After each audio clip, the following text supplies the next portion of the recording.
గంగులో నా జర్రసేపే అందరికీ అధ్యక్ష నమస్కారం అధ్యక్ష. మీరు నాకు అవకాశం ఇచ్చినందుకు చాలా చాలా ధన్యవాదాలు అధ్యక్ష. నాకు ఏం చేయాలనో ఎట్లా చెప్పాలనో ఏం చేయాలనో అర్థమైతే లేదు అధ్యక్ష. నేను పాలమ్మిన అధ్యక్ష, పువ్వులు అమ్మిన అధ్యక్ష, పెద్ద పెద్ద విద్యా సంస్థలు తెరిచిన అధ్యక్ష. ప్రపంచంలోనే భారతదేశంలోనే పెద్ద విద్యా సంస్థలు తెలంగాణ ఎవరికన్నా ఉన్నాయంటే అవి మల్లారెడ్డికి ఉన్నాయి అధ్యక్ష. కానీ ఇప్పుడు అంతా అయోమయం ఆగం ఉంది అధ్యక్ష. ఎట్లా అంటే నా మేడ్చల్ నియోజకవర్గం అధ్యక్ష, భారతదేశంలోనే ఏకైక నియోజకవర్గం మేడ్చల్. నేను జిల్లా చెప్తలేను అధ్యక్ష, నియోజకవర్గం నాది పెద్దది అధ్యక్ష. 7 మున్సిపాలిటీలు, 3 కార్పొరేషన్లు, 61 గ్రామాలున్న ఏకైక మేడ్చల్ నియోజకవర్గం మల్లారెడ్డిది అధ్యక్ష. మల్లారెడ్డి అధ్యక్ష, మల్లారెడ్డి దాన్ని అతులం కుతులం చేస్తున్నారు అధ్యక్ష. దాన్ని జిహెచ్ఎంసీ అని ఇప్పుడు నా తన 7 మున్సిపాలిటీలు ఉన్నాయి, 3 కార్పొరేషన్లు ఉన్నాయి, 61 గ్రామాలు ఉన్నాయి. అందులో 28 గ్రామాలు తీసి మున్సిపాలిటీలలో కలిపేసారు పక్కకునే గ్రామం. ఆ మున్సిపాలిటీలన్నీ ఇప్పుడు వాళ్ళ పీరియడ్ అయిపోగానే జనవరి 27కు అవి జిహెచ్ఎంసీలో చేస్తారట. నా టైంలో ఒక్కటే పీరియడ్ అయింది వాళ్ళు గెలిచి. నా దగ్గర ఒక్క మేడ్చల్ నియోజకవర్గంలోనే కార్పొరేటర్లు, కౌన్సిలర్లు, మేయర్లు, జిల్లా పరిషత్ చైర్మన్లు, సర్పంచ్లు, ఎంపీటీసీలు, వార్డు మెంబర్లు వీళ్ళందరూ కలిసి ఒక మేడ్చల్ల 444 మంది నా తన లీడర్లు ఎదిగిరు అధ్యక్ష. ఇవాళ వాళ్ళంతా మటాష్ అయిపోయారు. మొత్తం సగం మంది కాంగ్రెస్లకే వచ్చారు. అయోమయంలో పడిపోయారు వాళ్ళు మొత్తం కాంగ్రెస్లోకి పోయి. ఎందుకంటే మళ్ళీ ఎలక్షన్స్ వస్తాయి, మళ్ళీ మున్సిపల్ ఎలక్షన్స్ వస్తాయి, మళ్ళీ సర్పంచ్ ఎలక్షన్ వస్తాయి అంటే ఏ మున్సిపల్ లేదు, కౌన్సిలర్ లేరు, అన్ని జీవోలు కూడా వచ్చేసినాయి అధ్యక్ష. ఆల్రెడీ మున్సిపాలలో గ్రామాలు కలిసిపోయినట్టు, మళ్ళా గ్రామాలని మున్సిపాల్ కూడా అన్ని జిహెచ్ఎంసీలో కలిసినట్టు. ఒకటి అధ్యక్ష, కలుపుని తప్పు లేదు. 9 మున్సిపాలిటీలు అప్పుడు సరౌండింగ్ షేర్లింగంపల్లి కానీ కొద్బుల్లాపూర్ కానీ ఇవన్నీ కలిపినప్పుడు ఏమీ లేదు. ఇప్పుడు మా తాన కూడా మున్సిపాలిటీలలో ఇప్పుడిప్పుడే ఈ 5 ఏళ్ళనే డెవలప్ చేసినాం మేము. కానీ ఇప్పుడు ఇప్పటికి ఇంకా గ్రామీణ వాతావరణమే ఉంది, ఇంకా పొలాలే ఉన్నాయి, ఇంకా సరిగా బాత్రూమ్లు కూడా సరిగా లేవు ప్రజలకు, ఇంకా పెంకిటిల్లే ఉన్నాయి.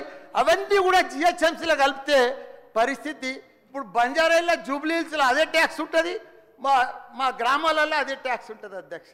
ఈ పైసలన్నీ కూడా తీసుకుపోయి ఏదైనా పెద్ద పెద్ద ఫ్లైఓవర్లు వేయాలన్నా ఏది వేయాలన్నా మళ్ళీ జూబ్లీ హిల్స్ బంజారాయిల్ని ఖర్చు పెడతారు అధ్యక్ష.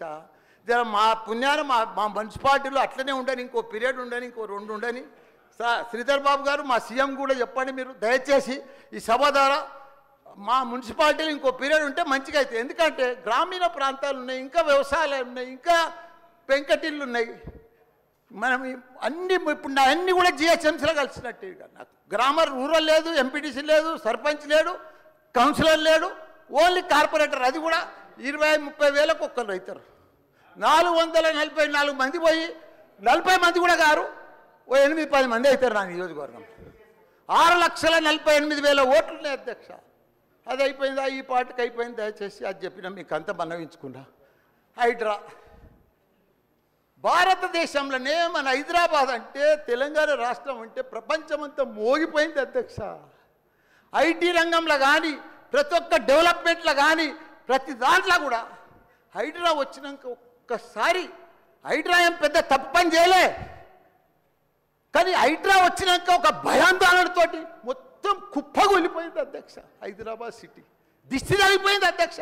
నువ్వేమన్నా అనుకో, ఎందుకంటే నాకు పెద్ద ల్యాండ్ బ్యాంక్ ఉంది, నాకు పెద్ద విద్యా సంస్థలు ఉన్నాయి, నాకేం నష్టం లేదు, నేనేం ఎఫ్టీఎల్లో లేను, బఫర్ జోన్లో లేను. నేను జనరల్గా చెప్తున్నా, అభివృద్ధి అమెజాన్, గూగుల్, ఫేస్బుక్, యాపిల్ లాంటి కంపెనీలు అమెరికా తర్వాత ఇక్కడ మన హైదరాబాద్ తెచ్చిండు మన కేటీఆర్ అధ్యక్ష. హెడ్ క్వార్టర్స్ ఈయనే ఉండే అధ్యక్ష.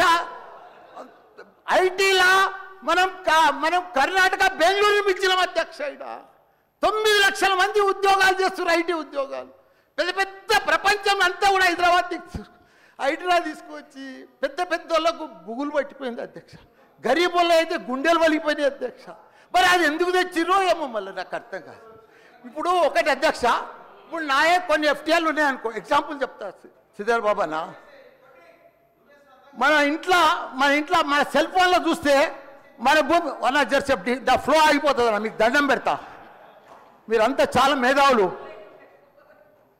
మన ఇంట్లో కూర్చొని కూడా మన పొలం హైడ్రాల్ ఉందా, చెరువు ఎఫ్టీఎల్ ఉందా, బఫర్ జోన్లు ఉందా చూసుకోవచ్చు. అంత టెక్నాలజీ వచ్చింది. గూగుల్లోకి పోతే చూసుకోవచ్చు. చూసి ఎవరెవరికి ఉందో ముందే నోటీసులు ఇచ్చి ఓపికతో అర్జెంట్ ఏముంది, తెల్లారి శుక్రవారం పొద్దుగల్లే పోయి శనివారం పొద్దుగల్లే పోయి కూలగొట్టాలని ఏముంది అధ్యక్ష. నిదానంగా వాళ్ళు కూడా మన తెలంగాణ ప్రజలే. వాళ్ళంతా కూడా మీరు ఓటేస్తేనే మనం మంత్రిలో కూర్చున్నాం. మనం అంత ఆదల బాధ ఆధార్ చేసేది, టెన్షన్ చేసేది ఏం అవసరం. మంచిగా నోటీస్ ఇచ్చి బాబు చేంజ్ చేసుకో, మార్చుకో, చూసుకో, నీకు ఇది ఇస్తాం, గరీబోడు ఉంటే ఇది ఇస్తాం, ఈ బెడ్రూమ్లకు అని నిమ్మడంగా చేస్తే అయిపోయాయి కదా. ఇంకా 4 ఏళ్ళు ఉంది కదా మీకు. ఈ ఏడాదిలోనే ఫస్ట్ ఇయర్లో చేయాలని ఏముంది అన్ని కొన్ని చేసుకుంటా ఉండి. రియల్ ఎస్టేట్ అయితే అధ్యక్ష రియల్ ఎస్టేట్ అయితే కుప్పగొల్లిపోయింది. ఏదైనా పెళ్లికి అమ్ముదామన్నా కొంటలేరు ఎవరు. పైసల రొటేషన్ లేదు, వ్యాపారాలు లేవు, బిజినెస్లు లేవు, ఏమీ లేవు అధ్యక్ష. దయచేసి మీరన్నీ కూడా ఆలోచన చేయాలని మంత్రులు ఉన్నారు. అందరికి కూడా చెప్తున్నా, అందరికి కూడా దండం పెట్టి చెప్తున్నా. థ్యాంక్ యూ అధ్యక్ష.